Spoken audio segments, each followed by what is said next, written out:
Hi, this is your host.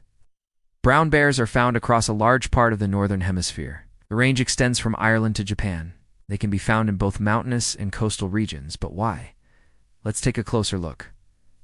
Brown bears are found across a large part of the northern hemisphere. Their range extends from Ireland to Japan. They can be found in mountainous and coastal regions, but why? Let's take a closer look. This is a map of global temperatures. Brown bears prefer cooler climates. Their ideal temperature range is between 50 and 70 degrees Fahrenheit or 10 to 21 degrees Celsius. That's why their range mostly lies in the higher latitudes. Brown bears are highly adaptable, though. They can thrive in both mountainous and coastal regions.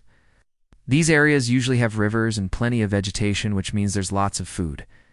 When we zoom in on brown bear territory, we can see that they live in some of the most remote places on Earth. This is good news for the bears because humans tend to stay away from these regions. It also means that they don't have many natural enemies. Only wolves sometimes prey on brown bear cubs, but large brown bears are safe from predators. Brown bears are generally solitary creatures, but mothers with cubs are an exception. A female bear will give birth to 1 to 4 cubs after a gestation period of around 8 months. The cubs will stay with their mother for about 2 years. During this time, the mother will teach them essential skills such as finding food and avoiding danger. To identify the different species of brown bears, we can use a map of their skull morphometrics. Skull morphometrics is the study of the shape and size of skulls. This map shows the average size of brown bear skulls across their range.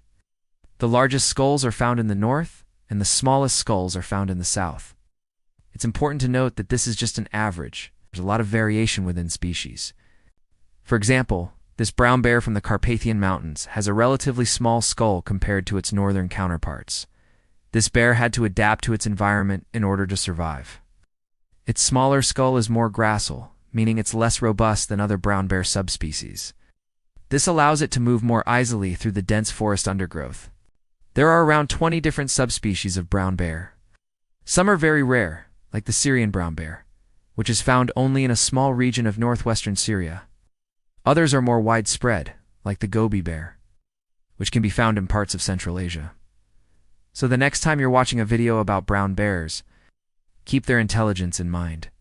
They may not be the largest or most ferocious animals, but they're definitely one of the most adaptable. Now it's time to take action.